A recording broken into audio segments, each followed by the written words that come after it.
कौन ब्रह्मा का पिता है, कौन विष्णु की माँ, शंकर का दादा कौन है, हमको कूदे बता। यह जानने के लिए कृपया सुनिए जगत गुरु तत्वदर्शी संत रामपाल जी महाराज के अमृत वचन सभी धार्मिक पुस्तकों के आधार पर। सत कबीर की दया अत आदरणीय गरीबदास साहिब जी की अमृतवाणी मंगलाचरण। गरीब नमो नमो सत पुरुष को नमस्कार गुरु के नहीं, सुर नर मनजन साधुआ संतो सर्वस दे नहीं। सतगुरु साहेब संत सब दंडो तुम प्रणाम, आगे पीछे मध्य हुए तिनको जहाँ कुर्बान। नराकार निर्विषम काल जाल व बंधनम, निर्लेपम निज निर्गुणम अकल अनुबेशुंदनम। सोहम सुरति समाप्तम सकल समाना निर्तल, उज्ज्वल हिरंबर हर दमम बे परवा अथा है। वार पार नहीं मध्यतम, अनाहद मंत्र सुखसलाद मंत्र, अजोख मंत्र बेसुन मंत्र, निर्वाण मंत्र थीर है। आदि मंत्र युगादि मंत्र, अजल अभंगी मंत्र, सदा सत्संगी मंत्र, लौलीन मंत्र गैर गंभीर है। सोहम सुभान मंत्र, अगम अनुराग मंत्र, निर्भय अडोल मंत्र, निर्गुण निर्बंध मंत्र, निश्चर मंत्र नेक है। गैबी गुलजार मंत्र, निर्भय निराधार मंत्र, सुमरत सुकृत मंत्र, अगमी अबंच मंत्र, अदली मंत्र अलेख है। फजलम फराक मंत्र, बिन रसना गुणलाप मंत्र, झिलमिल जहूर मंत्र, सर्वंग भरपूर मंत्र, सैलान मंत्र सार है। निरंकार गर्क मंत्र, तेज पुंज परख मंत्र, अदली अबंध मंत्र, अजप्पा निरसंद मंत्र, अविगत अनहद मंत्र, दिल में दीदार है। बाणी विनोद मंत्र, आनंद असोद मंत्र, कुर्सी करार मंत्र, अनबय उचार मंत्र, उज्ज्वल मंत्र अलेख है। साहिब सतराम मंत्र, साई निकाम मंत्र, पारक प्रकाश मंत्र, बहुत बड़ा अधिकारी है या तो राष्ट्रपति है, उसको उस समय अपनी बीमारी याद रहती है और उसकी गिग्गी बंदी रहती है कि हे भगवान रिपोर्ट में पता नहीं क्या आएगा, रिपोर्ट में कहीं कैंसर तो नहीं है, रिपोर्ट में कहीं एड्स तो नहीं है, रिपोर्ट में कहीं और ऐसी भयंकर बीमारी ना हो। तो उस समय उसको जहां भी डॉक्टर लेटने के लिए कहता है वो लेट जाता है, बाहर बैठकर वेट करने के लिए कहता है तो चुपचाप वेट करता रहता है, रिपोर्ट की इंतजार करता रहता है। उसकी उस समय उसको कोई अभिमान नहीं होता, ना पद का, ना पोस्ट का, ना उस माया का। पुण्यात्माओं, जब आप इस सत्संग, ये सत्संग जो है इसमें कई प्रकार का ट्रीटमेंट होता है। ये एक विद्यालय भी है और ये एक हॉस्पिटल भी है। जन्म मरण के दीर्घ रोग का ट्रीटमेंट इस सत्संग में होता है जिसका कहीं इलाज नहीं, और अन्य बीमारियों का इलाज तो परमात्मा फ्री में करता है, वो तो कहना ही क्या है। डॉक्टर लोग भी जब कहते हैं कि भाई अब तो भगवान ही रखवाला है, जो हम दवाई दे रहे हैं ये भी अब कार्य करना बंद कर चुकी है, इसका परमात्मा ही। इससे आगे तो यूं कहा करें राम का नाम है, अर्थात सर्व प्रयत्नों के उपरांत भी परमात्मा ही आगे होता है, उसी की आवश्यकता हमें होती है। तो जब आप सत्संग की तरफ चलते हो, सत्संग में आते हो, तो आपका भाव उस दीर्घ रोगी की तरह होना चाहिए जिसकी अभी रिपोर्ट खुलनी शेष है, उसकी बीमारी का पता लगना शेष है, उसकी कैसी स्थिति होती है। इस दृष्टिकोण से आप सत्संग में आइए। आपको जहां भी बैठने का स्थान संकेत मिले वहीं बैठ जाइए, जो भी खाने को मिले भगवान का एक दास बन के उसी को खाइए। जिस प्रकार भी यहाँ कोई सुविधा या असुविधा हो उसकी मन में बिल्कुल मत लाइए। और कितना बड़ा अधिकारी या कोई सेठ या उच्च पोस्ट वाला है या कोई गरीब अमीर जो भी है, यहाँ एक बहुत ही अधीन रूप में उस उस बीमार की तरह यहां पर आना चाहिए। तो इस तरह आने से क्या लाभ होगा, इस तरह न आने से क्या क्या हानि होगी। संत मिलन को चालियो तजमाया अभिमाने, फिर जो जो कदम आगे रखे है ओ हे यज्ञ समान। जितने भी कदम इस साधिनी के इस तरीके से आप आओगे सत्संग में, तो आपका एक कदम एक यज्ञ के तुल्य पुण्यदायक होगा। अब हिसाब लाना आप कहां से चले हो और यहां तक कितने कदम आपके हो गए, ये पुण्य आपको प्राप्त हुए। हम युगों युगों के भक्तिहीन हैं, हम कंगाल हैं, निर्धन हैं भक्ति में, और हमारे ऊपर इस काल का बहुत ज्यादा ऋण है। हमारे पाप क्रम बहुत अत्यधिक संचित हैं। हमारे जो पाप कर्म है वो अत्यधिक संचित हैं और हम निर्धन हो गए हैं। तो हमने हर प्रकार से अब धन बटोरना है, राम नाम का धन हर प्रकार से बटोरना है। वो कौन कौन से तरीके हैं? 5 यज्ञ हैं, ये 5 यज्ञ भी हमने करनी है। और फिर ये 3 मंत्र हैं और एक प्राथमिक मंत्र है।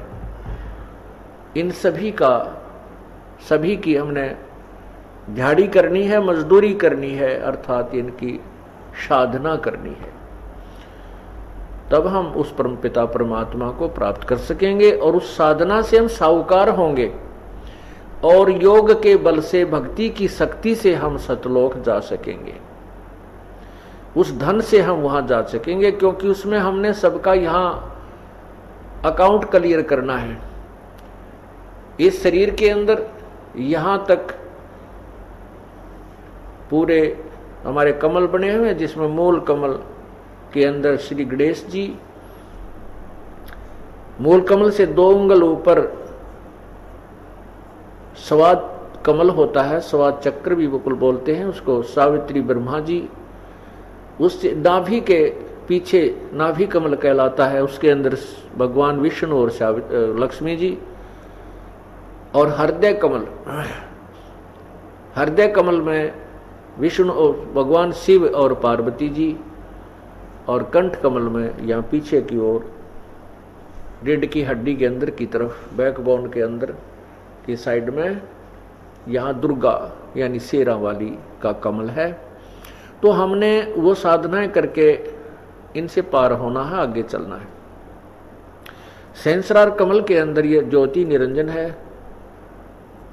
तो हम पहले त्रिकुटी में पहुंचेंगे। त्रिकुटी में जाने के बाद हमारा वो 2 मंत्र का जो सतनाम है वहां उसका हिसाब होगा, उसमें से एक मंत्र की कमाई हम वहां दे देंगे। और प्राथमिक जो मंत्र जो ब्रह्म गायत्री मंत्र आपको दिया जाता है वो हमें यहां तक बरी कराएगा।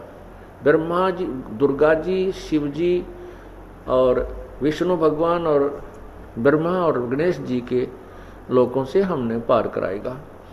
इनका जो मजदूरी हम करते हैं, प्रथम मंत्र का जाप करते हैं, या कमाई इनको देंगे, ये हमें यहाँ से जाने देंगे, हमारा अकाउंट क्लियर होगा।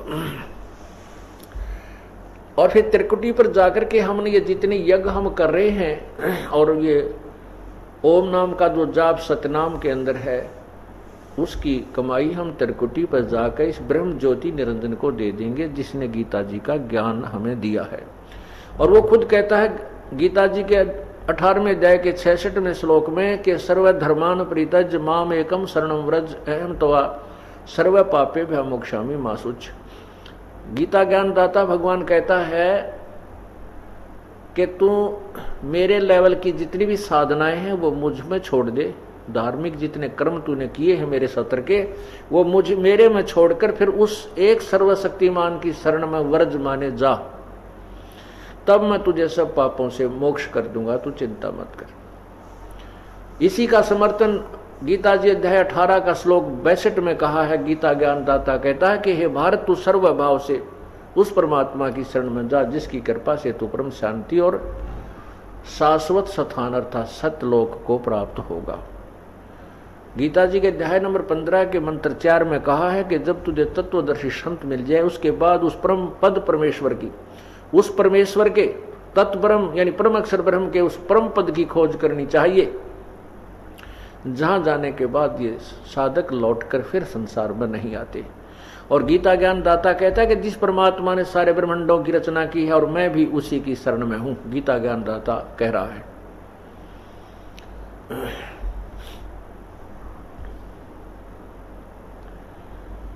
तो इस प्रकार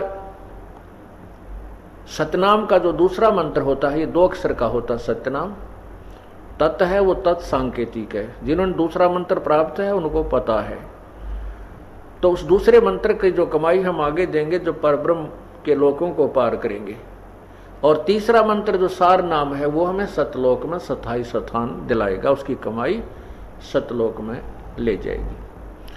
तो प्रसंग चल रहा है कि हमने धनी होना है, बहुत से यज्ञ करने हैं। राजा लोग धनी होते थे, वित्तीय धनी होते थे, वो बहुत से यज्ञ किया करते थे। कोई 100 यज्ञ कर देता था, कोई 200 कोई 1000 यज्ञ करते थे। अब हमारे पास इतना वित्त नहीं है, लेकिन परमात्मा ने तरीके बताए हैं कि संत मिलन को चालिए तज माया अभिमान, और जो जो कदम आगे रखे ओ है यज्ञ समान। तो आप अपने घर से यहाँ तक आए हो, जितने भी कदम आपके रखे गए वो आपके एक एक यज्ञ के तुल्य पुण्यदायक हैं। फिर यहां पर अन्य यज्ञ भी आपको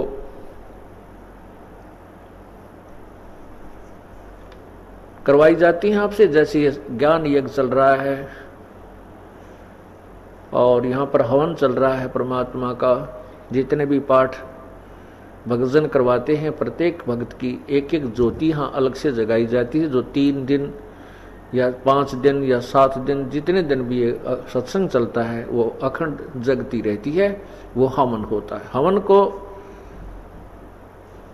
लकड़ियां डालकर भी, लकड़ियों को एक कुंड बनाकर लकड़ियां उसमें डाल करके और घी डालकर भी हवन करते हैं। लेकिन संतों ने एक सिंपल वे बताया है, साधारण तरीका है कि एक रुई की ज्योति बनाइए और रुई की ज्योति में को किसी पात्र में रख करके घी डाल दीजिए, उसको प्रज्वलित कर दीजिए प्रभु का नाम लेकर, वो हवन प्रारंभ हो जाता है। अब लकड़ियों में घी डाला जाता है तो लकड़ी जो जलती है कार्बन डाइऑक्साइड ज्यादा बनती है। एक 100 ग्राम रुई में आप 10 क्विंटल घी का हवन कर सकते हो, बशर्ते कि वो घी उसमें प्रॉपर डालते रहिए। और 100 ग्राम रुई में जो कार्बन डाइऑक्साइड होगी और 100 क्विंटल घी को वैसे लकड़ियों में डालकर जलाने में बहुत लकड़ियों की आवश्यकता पड़ती है, कम से कम 20 क्विंटल 10 क्विंटल लकड़ियां लग जाती। तो कहने का भाव ये है कि संतों परमात्मा ने स्वयं आकर के ऐसा तरीका बताया कि हमें पाप कम हो और पुण्य अधिक हो। जैसे आप कैसे साहूकार, हम इतने कंगाल हो गए हैं, इतने निर्धन बन गए यहाँ पर, अपने पुण्य कर्मों को और स्वर्ग लोक ब्रह्म लोक आदि में समाप्त करके बर्बाद करके राजा बनकर खो दिए, और फिर हम कंगाल के कंगाल बन गए, हम निर्धन बन गए, पशु बने, पक्षी बने। पुण्य न रहने से हम पशु पक्षी अन्य योनियों में चले जाते हैं, और कुछ पुण्य अच्छे होते हैं तो मनुष्य जूनी को प्राप्त करते हैं। इसमें भी हमें सुविधाएं फिर कर्मों के और पुण्यों के आधार पर ही कम अधिक मिलती हैं। तो परमात्मा ने ऐसा तरीका बताया है कि एक तो ये आपको बताया कि बहुत विनम्र होकर सत्संग माना चाहिए, या बहुत विनम्रता के साथ रहना चाहिए, अभिमान नहीं होना चाहिए, क्योंकि हमने परमात्मा पाना है। जब हम कार्य छोड़कर आते हैं, घर भी त्यागते हैं और अपना सब 2 पैसा भी खर्च करके आते हैं बसों में, तो हम यहाँ आते हैं तो उस काम को पूरा ही कीजिए।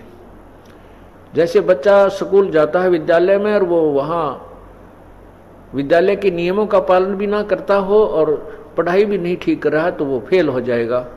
असफल होने के बाद फिर बाद में बहुत पछताएगा, फिर पछताने से कुछ लाभ नहीं होगा। उसके लिए कहते हैं अच्छे दिन पाछे गए गुरु से किया ना हेत, अब पछतावा क्या करे वीरा चिड़िया चुगी खेत। तो पुण्यात्मा आप विद्यार्थी हैं, आप भक्त हैं और आप भक्ति नहीं करोगे तो फिर लाभ क्या होगा? फिर इस स्कूल में प्रवेश पाने का आपको लाभ क्या होगा? कुछ नहीं होगा। इसलिए आप स्कूल में आए हो तो तन मन से परमात्मा पर आश्रित होजिए और धन, तभी आप परमात्मा को पा पाओगे। क्योंकि हर प्रकार से हमने प्रत्येक क्रिया को करके ही सफलता प्राप्त करनी है। जैसे अभी प्रसंग चल रहा था कि हम निर्धन बहुत हो गए और परमात्मा ने ऐसा तरीका बना दिया कि हम शीघ्र साहूकार बन जाएंगे, धनी बन जाएंगे भक्ति की। कैसे? सतनाम पालड़ रंग होरी हो तो ना तुल तुलाया राम। सतनाम पालड़ रंग होरी हो 14 लोक चढ़ावे राम रंग होरी हो। 3 लोक पासंग धरे रंग होरी हो तो ना तुल तुलाया राम रंग होरी हो। क्या बताते हैं कि एक सतनाम, सच्चा नाम, सतनाम जो 2 अक्षर का होता है, जिसमें एक ओम मंत्र है और दूसरा तत्व मंत्र है जो सांकेतिक है, जो दास आपको बताता है। जब आप प्रथम मंत्र प्राप्त करके और 4 महीने के बाद आपको द्वितीय मंत्र अर्थात सतनाम दिया जाता है, उसको बताया जाता है। आप इसको किसी को नहीं बता सकते क्योंकि आप अधिकारी नहीं और आपको हानि हो जाएगी। तो ये सतनाम का एक सिमरन श्वास उस श्वास से करना होता है। परमात्मा कहते कहता हूं कहीं जाते हूं कहूं बजा के ढोले। श्वास जो खाली जात है ये 3 लोक का मोल। और अभी गरीबदास साहिब जी ने परमात्मा से प्राप्त उस तत्व ज्ञान के आधार पर क्या बताया है कि सतनाम पालड़ रंग होरी हो। एक तराजू के, एक तुला के, एक बैलेंस के एक पालड़े में वन साइड तो रख दे श्वास, उस श्वास के द्वारा सतनाम का एक मंत्र की कमाई, और दूसरी तरफ कहते यहाँ के 14 लोक, ये 7 नीचे के और 7 ऊपर के, ये 14 लोक, ये और ये 3 लोक अलग हैं, ये पाताल लोक, पृथ्वी लोक और स्वर्ग लोक। और इनमें ब्रह्मा विष्णु महेश की पुरी भी अलग होती है। तो क्या कहते हैं, ब्रह्मा विष्णु महेश के भी लोक 3 लोकों में अलग से 3 पुरी हैं, ये 3 स्थान हैं। तो यहाँ पर उन्हीं की तरफ संकेत है।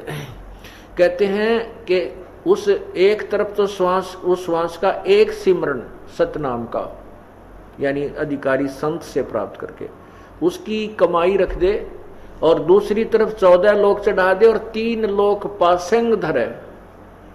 पासिंग क्या होती है कि पहले पुराने समय में एक तराजू होते थे, ये हाथ तो पकड़े, अब तो बहुत सेंसिटिव आगे हैं, इलेक्ट्रॉनिक्स के भी तराजू बन गए हैं, बैलेंस बन गई है तुला। पहले देसी जुगाड़ होया करते अपने, और उसमें एक तराजू होता था, और उस तराजू में भी डिफेक्ट होता था।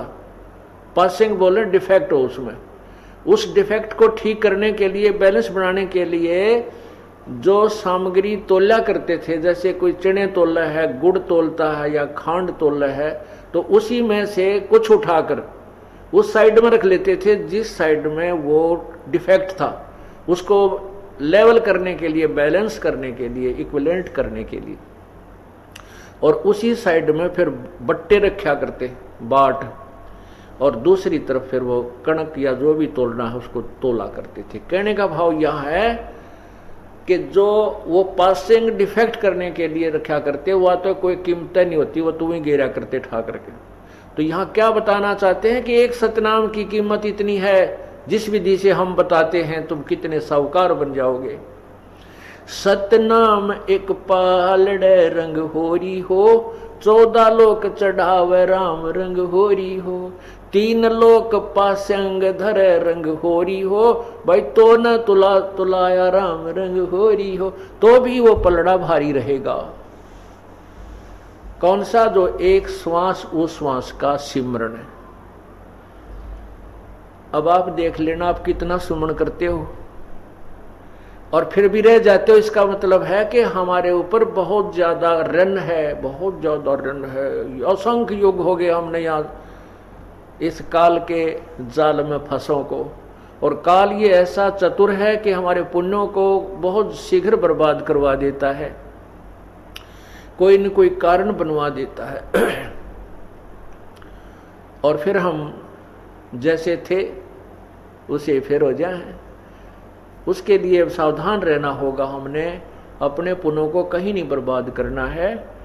घड़ी डिमांड भी ना करनी चाहिए परमात्मा से, मन ये दे दे, मेरा ये हो जा, 2 कोठी हो जाए, एक और बना लूं, ये भगवान एक छोरा का और थोड़ा प्लाट मिल जाए। हम यही तंग मांगते रह जाते हैं। नहीं, परमात्मा से आप मोक्ष, भक्ति और मोक्ष मांगिए, और भक्ति में ये सब अपने आप मिल जाएंगी जिनकी आप अलग से डिमांड करते हो।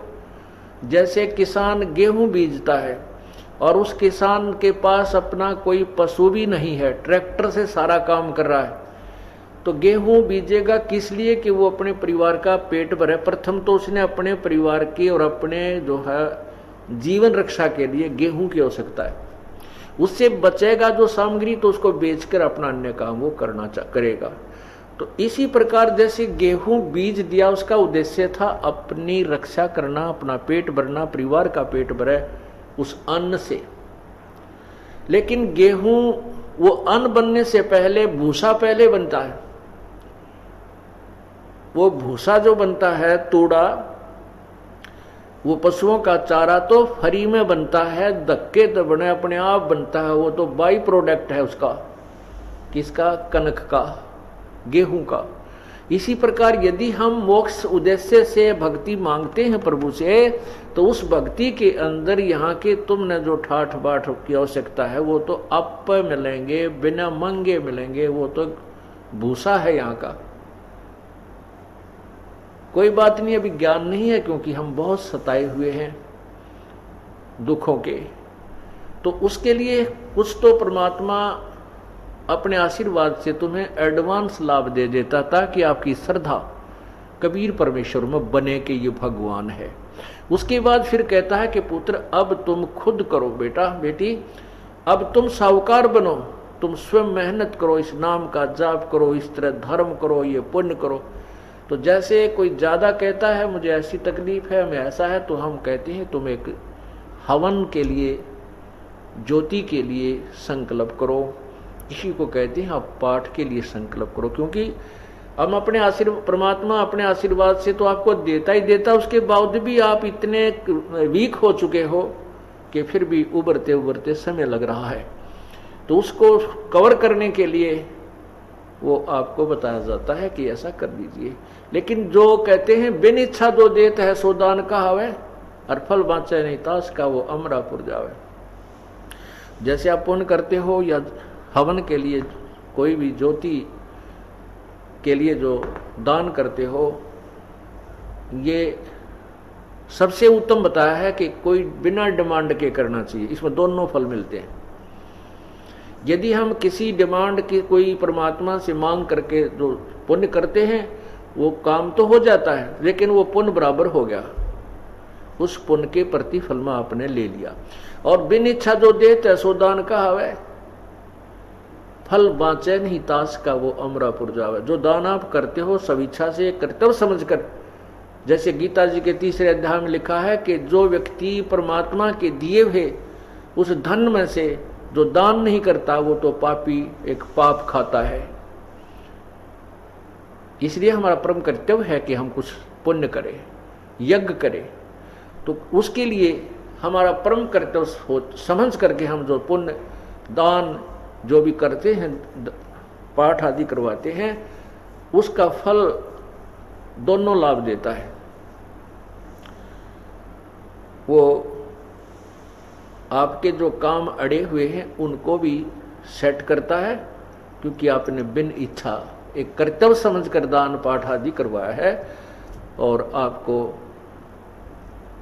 सतलोक जाने के लिए भी उसका पुण्य सहयोगी शेष रह जाता है। अब जो प्रसंग चल रहा था कि संत मिलन को चालियो दिन में कई कई बारे, आसौज के मेह जो वो घना करें उपकार। कई बार ना कर सके, कई बार ना जा सके, तो दिन में जा 2 बार। 2 बखत कर ले, कह कबीरता दास को हो, काल दगा ना दे। कहते हैं संत के दर्शन यदि तू कई बार ना कर सक तो दिन में 2 बार कर ले। और 2 बार भी, क्योंकि 2 बार तो दूर वाले नहीं कर सकते, उनके लिए कहा कि 2 बार नहीं कर सकता है तो कर 1 बखत कर ले। 1 बखत भी नहीं कर सकता है तो हफ्ते में 1 बार अवश्य दर्शन कीजिए। हफ्ते में भी नहीं कर सकता है तो 15 दिन में अवश्य दौड़ कर जाइए। और हफ्ते 15वें दिन भी नहीं कर सकता है, 1 पखवाड़े भी नहीं कर सकता है तो मंथ में 1 महीने में तो अवश्य ही जाइए। फिर भी परमात्मा क्योंकि ज़्यादा दूर होने वालों के लिए कहते हैं कि 1 महीने में नहीं जा सकता है तो 3रे महीने अवश्य पहुंचिए। 3रे महीने नहीं जाता, 6ठे महीने अवश्य आइए।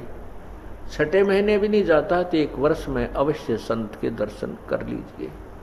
और कहते हैं 1 वर्ष में भी जो नहीं दर्शन करने जाता है, कहते हैं 100 भक्त साकेट कहलावे।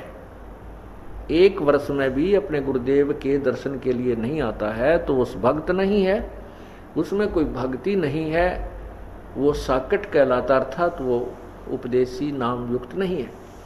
अब यहाँ प्रश्न मन में उठता है कि जैसे गुरुदेव जी आपके जेल में पड़े थे और आप दर्शन नहीं कर सके, ये इमरजेंसी में लागू नहीं होता। ये प्रभु की लीला समझ करके उसमें उसके लिए लागू नहीं होती हैं बातें। जैसे आप स्वतंत्र हैं, आप और दास भी विराजमान है और अब भी आपकी रुचि कच्ची है तो आपकी भक्ति का लेवल, आपकी भक्ति का सत्र आपके पास विद्यमान है कि आप कितने भगत हो, कितनी आपकी श्रद्धा है, कैसे उमंग आपके अंदर उठ रही है या नहीं उठ रही है।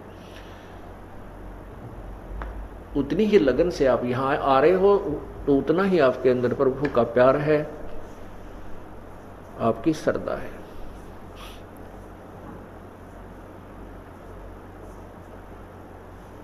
अब सतगुरु की महिमा जो बताई जाती है कि सतगुरु क्या क्या बताते हैं। सतगुरु के दरबार में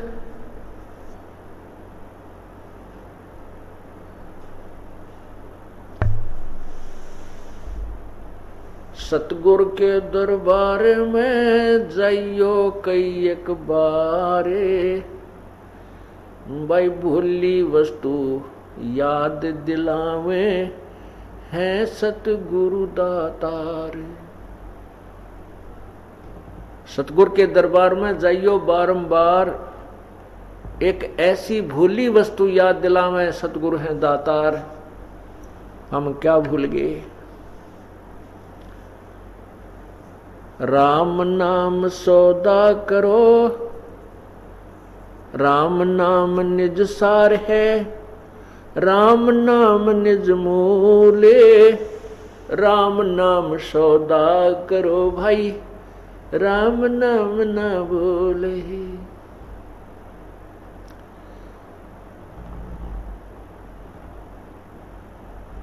क्या याद दिलाते हैं सतगुरु? क्या याद दिलाते हैं? वह भूली हुई वस्तु। यो सौदा फिर नाही संतो, ये सौदा फिर नाही, यो सौदा फिर,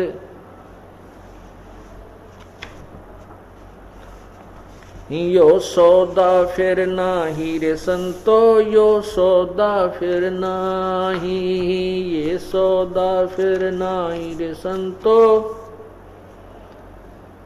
लोहे जैसा ताव जात है, लोहे जैसा काया दे सराही रे संतो, यो सौदा फिर नाही, यो सौदा फिर नाही रे संतो। तीन लो यो दम टूटे पिंडा फूटे, यो दम टूटे पिंडा फूटे, हो लेखा दरगा माही रे संतो, यो सौदा फिर नाही, यो सौदा। तीन लोक और भवन चतुर्दश, तीन लोक और भवन चतुर्दश, सब जग सौदे आई रे संतो, यो सौदा फिर नाही, यो सौदा। दुगने तिगने करे चौगने, दुगने तिगने करे चौगने, किन्हू मूल गवाई रे संतो, यो सौदा फिर नाही, यो सौदा।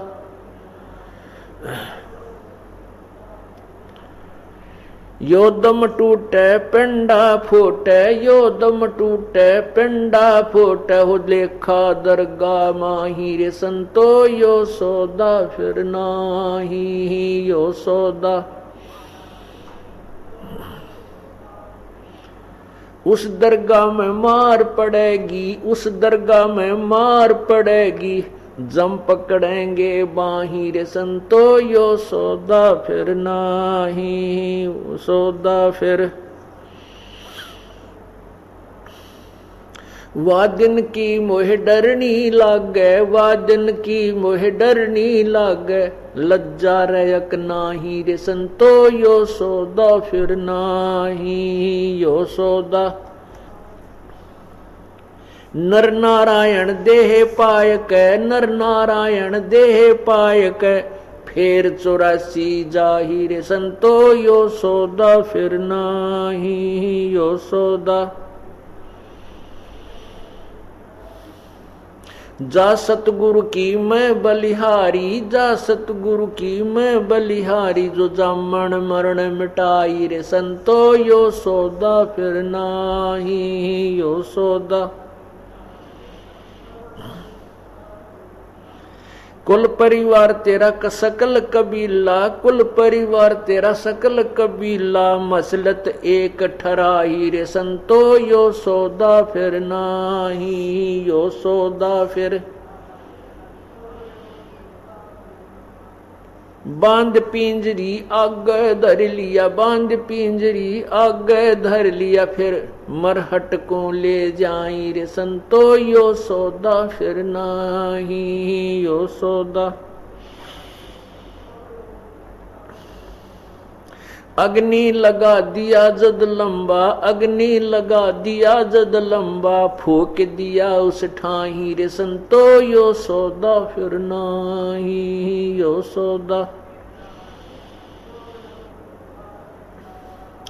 वेद बांध फिर पंडित आए, वेद बांध फिर पंडित आए, पीछे गरुड़ पढ़ाई रे संतो, यो सौदा फिर नाही, यो सौदा। नरसेती तू पशुआ की जय, नरसेती तू पशुआ की जय, गद्दा बैल बनाई रे संतो, यो सौदा फिर नाही, यो सौदा।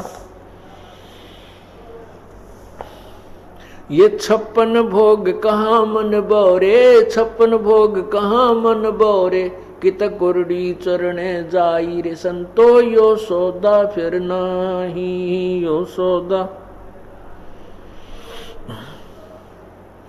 प्रेत शिला पे जा बिराजो, प्रेत शिला पे जा बिराजो, पितरों पिंड भराई रे संतो, यो सौदा फिर नाही, यो सौदा। बहुर श्राद्ध खान को आए, बहुर श्राद्ध खान को आए, काग भये कलमाई रे संतो, यो सौदा फिर नाही, यो सौदा।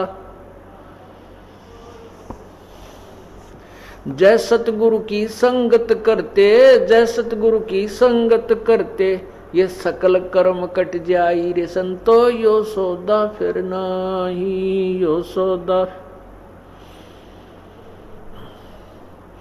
अमरपुरी में आसन होते, अमरपुरी में आसन होते, जहां धूप ना छाई रे संतो, यो सौदा फिर नाही, यो सौदा।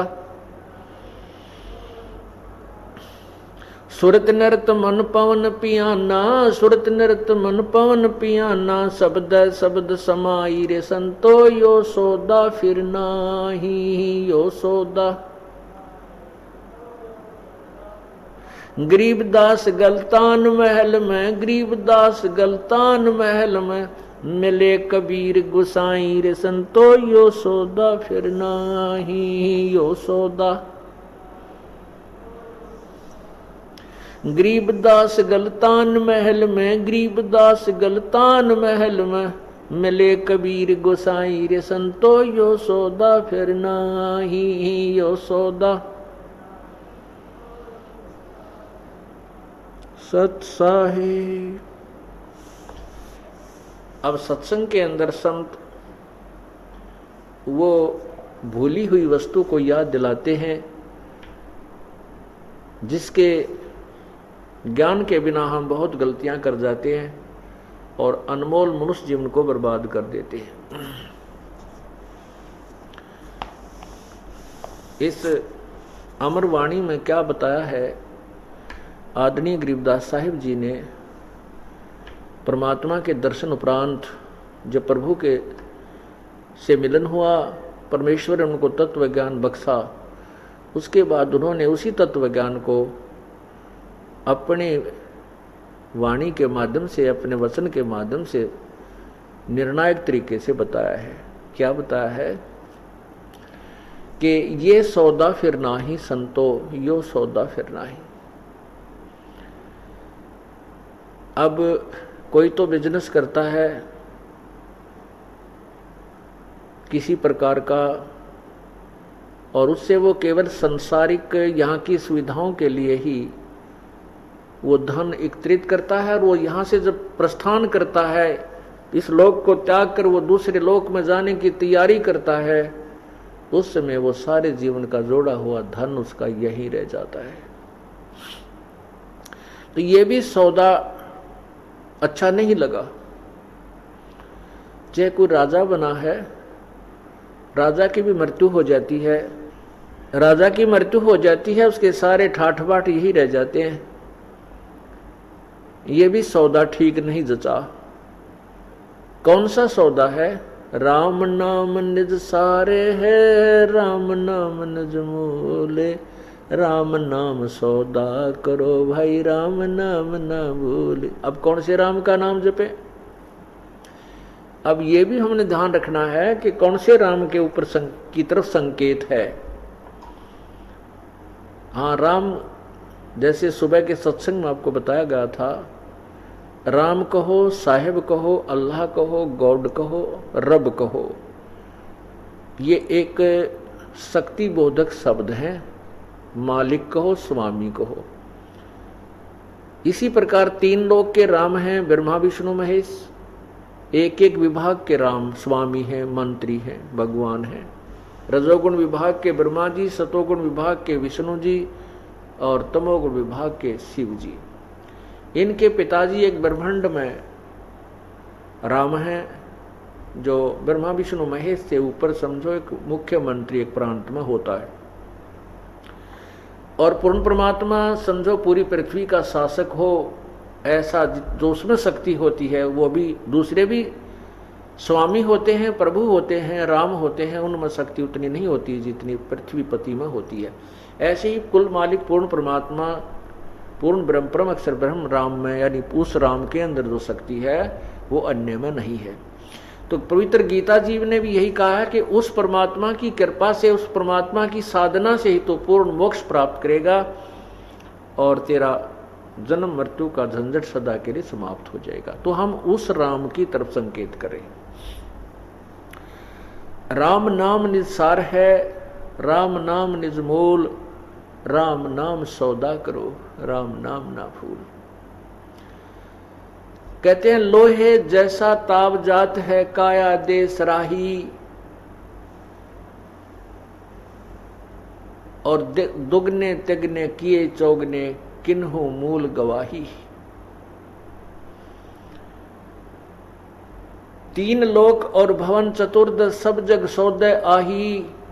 भाई दुगने तगने किए चौगने किसी ने मूल गवाही। अब जैसे लोहे को कारीगर गर्म करता है और गर्म करते ही तुरंत वो बाहर निकाल के लोहार और उस पर तुरंत चोट मारता है, वो तुरंत चोट लगाता है और जरा सा वो जो तुरंत चोट लगा करके गर्म लोहे पर जो बनाना चाहता है वो उसका इंस्ट्रूमेंट बना लेता है। और वो लोहा जरा सा ठंडा हो जाए तो इंस्ट्रूमेंट नहीं बन सकता, वो औजार नहीं बन सकता जिसके लिए वो तैयारी कर रहा है। फिर तो वो कितनी चोट लगा ले वो वस्तु नहीं बनेगी, टेढ़ा मेढ़ा उसका और आकार बन जाएगा। ये मनुष्य जीवन समझो आपका लोहे जैसा ताव है, ये लोहा गर्म है, इस पे ये सत्संग की चोट लगी तो जो हम मोक्ष प्राप्ति का प्रयत्न कर रहे हैं सफल हो जाएंगे। और ये लोहा ठंडा हो गया फिर कुछ नहीं बनेगा। ये लोहा कब ठंडा होगा? जब मृत्यु हो जाएगी। मृत्यु के उपरांत फिर क्या होगा? हमारे ये स्वरूप नहीं रहेगा, सुंदर स्वरूप जो मनुष्य का है। फिर वो लोहा ठंडा होने के बाद उस पर चोट लगाता रहे तो वो टेढ़ा मेढ़ा हो जाता है, कुछ और ही आकार बन जाता है। तो हमारा फिर और आकार बन जाएगा। नर से तू पशुआ की जे दीजे बैल बनाए, चार पहर जंगल में डोले तेरा तो ना पेट भराए। ये 56 भोग कहाँ मरबो मनबो रे कुर्डी चरने जाए, टूटी कमर पजावे चढ़े तेरा कागा मांस गिलाए। फिर हमारा कुछ और ही स्वरूप बन जाएगा, गधे कुत्ते शुअर का बन जाएगा। किस कारण से? कि इस गर्म लोहे पर चोट नहीं लगा पाए। क्या बताते हैं कि दुगने तिगने करे चौगने किस किन्हु मूल गवाही। अब जो पुण्यात्मा किसी के पास 1 लाख रुपए मूलधन है और उस मूलधन से वो बिजनेस नहीं करता है, उसको सदुपयोग नहीं कर रहा है, उसको कहीं ना उसी में दगुटी लगा हुआ है, सिनेमा देख कर आता है, कार लेकर किराए पर सैर सपट्टे करता फिर रहा है और सौदा कर नहीं रहा, बिजनेस में नहीं लगा रहा, तो वो कंगाल हो जाएगा। उस मूल को भी नष्ट कर देगा, मुख्य पूंजी को भी समाप्त कर देगा और वो कंगाल हो जाएगा। और समझदार व्यक्ति उसी धन को अच्छी सदुपयोग करते हैं, बिजनेस में लगाते हैं तो दुगने तिगने चौगने बना लेते हैं। ये श्वास रूपी पूंजी प्रभु ने हमें दी है। सत्संग में आने से ये चेतना होती है, ज्ञान होता है कि हमने इसका सदुपयोग करना चाहिए। तो सदुपयोग करने वाले को तो दुगने तिगने चौगने बना हो जाते हैं और जो यहाँ नहीं आते उनको ज्ञान नहीं होता। वो इसी मनुष्य शरीर को व्यर्थ के ऐश्वर्य के अंदर और इधर उधर के गप्पे आंक के कोरे पाप को माँ के बर्बाद कर जाता है। वो कंगाल हो जाता है, मूल पूंजी को नष्ट कर जाता है। 3 लोक और भवन चतुर्दश सब जग सौदे आही, दुगने तिगने किए चौगने किन्हु मूल गवाही। फिर क्या होगा? ये दम टूटे पिंडा फूटे हो लेखा दरगाह माही, उस दरगाह में मार पड़ेगी यम पकड़ेंगे बाही। उस भगवान के दरबार में ये शरीर छूटने के बाद वहां ले जाएंगे पकड़ कर और वहां तेरी पिटाई होगी। वहां यम के दूत तेरी बाह पकड़ कर ले जाएंगे उस परमात्मा के दरबार में, तेरे ऊपर मार पड़ेगी, पिटाई बनेगी। जा दिन की मोय डरनी लागे लज्जा रे अकनाही, नर नारायण देहे पाके तू फेर 84 जाही। अरे नालायक, परमात्मा कहते हैं इतना सुंदर शरीर भगवान ने अपना जैसा स्वरूप तुम्हें दिया है, नर नारायण दे ही पाके, और तू फिर 84 जाई, फिर 84 लाख योनियों में नाना प्रकार के प्राणियों के कष्टों को उठाने को तैयारी कर रहा है, क्योंकि तू भक्ति ठीक नहीं कर रहा, परमात्मा में श्रद्धा तेरी बनी नहीं। ये शरीर छूट जाने के बाद मृत्यु के उपरांत क्या होता है कि आसपास के अपने कुल के लोग इकट्ठे होते हैं और सभी एक ही राय देते हैं, भी उठाओ इसको, ले चलो, इसकी अंतिम संस्कार करो। कहते कुल परिवार तेरा सकल कबीला मस्तलत एक ठहराई, बांझ पिंजड़ी आग धर लिया, फिर मरघट को ले जाई। फिर वहां क्या करते हैं, हिंदू रीति से संस्कार अग्नि में जलाते हैं। अग्नि लगा दिया जद लंबा फूक दिया उस ठाही, फिर प्राण बांध फिर पंडित आए, पीछे गरुड़ पढ़ाई। अब क्या बताना चाहते हैं कि शरीर का तो अग्नि में को सवा कर दिया, आत्मा थी वह भगवान के दरबार में चली गई, वहां अपना अकाउंट करवा रही है। और पीछे से ये मेरे जैसे ठग गुरु लोग एक अपना कच्चा नियम बना करके, नकली नियम बना करके, और फिर क्या कहते हैं कि गरुड़ पुराण का पाठ करा दो, उसका मोक्ष हो जाएगा। अब परमात्मा मंदी छोड़